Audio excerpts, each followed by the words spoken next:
When I've had a week of 12 a.m, 3 a.m, 5 a.m. wakes, a new mum awake in a zombie-like state.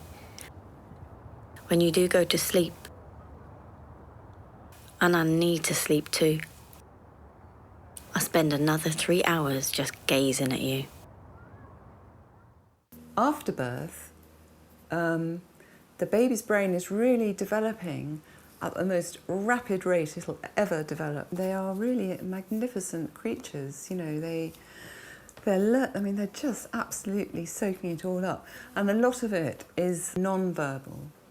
So they're really kind of just absorbing how, you know, what's this world really like, and how are things done here, and how do I relate to people, and how do I manage myself, and all sorts of very basic things are being learnt in those first 2 or 3 years.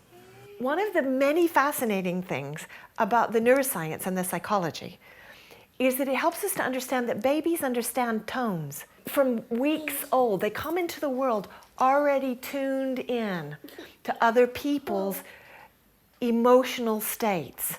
You need the love and the care of a maternal carer, or it could be a father or an aunt, but someone who's in that maternal capacity. And literally the eye contact between mother and baby and the soothing behaviors of the mother and the mother's brain waves start structuring the neuronal pathways in the front area of the baby's brain. And it's right behind the eyes. That's why that eye contact is so important, and the babbling between mother and baby is so important, because in responding to the baby, the mother in effect is saying, you exist, this is my response to you, this is how I will calm you down, and the strategies for calming that the mother uses is programmed into the child's brain. And the idea is that initially the child is reliant on the mother to do that soothing for them, but as the mother moves away physically more and more, the child has internalized that soothing ability and can use it for themselves. And so it's being held, being rocked, being touched.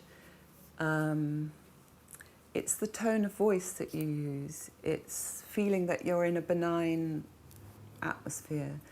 It's knowing that when you are distressed or uncomfortable, someone will come and fix it quickly. So, because obviously as a baby you can't fix it. What babies are building a brain and a physiology for is an understanding of what love is. So is love something that is comfortable and reliable, or is it something that makes me anxious? Is it something that's fearful or something that's joyous? One of the biggest stresses for babies and very young children is to be away from people who are safe and familiar to them. And that's because many eons ago, if you'd been left alone in the jungle on your own, you'd have been eaten by something dangerous. And so evolution set it up so that children don't want to be apart from people they care about.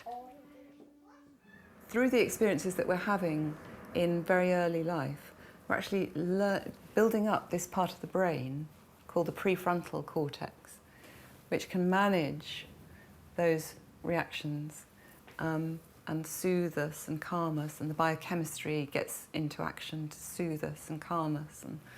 And, so that can either happen well or it can happen not very well, and that affects our ability to manage stress throughout life. So when you get upset, can you calm down?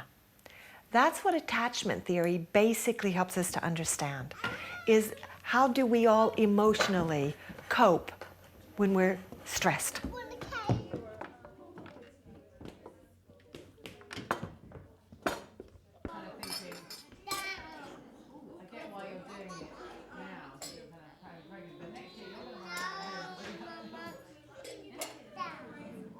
When you get to adulthood, can you manage pretty well in connection and disconnection? So when your partner goes away to work, can you manage the day okay without them? When you have a fight with your partner, are you confident that you're going to be able to talk this out later? Or do you get so distressed, you get lost in your distress? because you got emotionally disconnected? Or do you actually not feel comfortable in connection? Or does your partner not feel comfortable in connection? So if you spend a lot of time saying, why won't you look at me? Why won't you talk to me? Why can't we connect? It may be that they actually feel more comfortable in disconnection. And you can't have a happy, fulfilling relationship unless you can manage emotional intimacy and emotional partings. And so it's in early childhood that you develop the emotional and physiological capacity to go in and out of connection in relationships.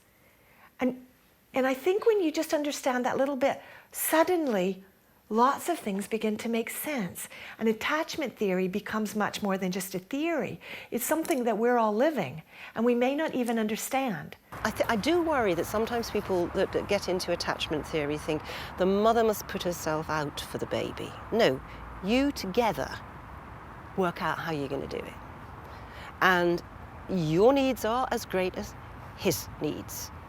And so it's a tuning in and a reciprocal balancing until you, as the adult who knows where you're going, pulls them in the direction that's going to work for everybody, because soon they're going in the social world and they've got to be able to do all the other things that people do in the social world. And that's what it's about. And it takes about 1,000 days to get them there. The beauty of the emerging brain narrative is that actually it's the human experience that sculpts the brain's capacities. And genetics gives you a framework. So genetics says definitely you won't grow wings and fly. But within that, the capacities that you can develop are absolutely determined by what is put into you by your carers. And in that respect, also, it means that if you have had trauma and challenges, if subsequent care arrives, there can be reparation, either by compensatory neuronal networks being developed, who then modify the damaged response, or the damaged response itself not being required and diminishing because it's just not needed, you know? And that's such a hopeful story, whilst it points out to us that we have to take immense responsibility for care, because you are generating the fundamentals of another human being for the rest of their lives.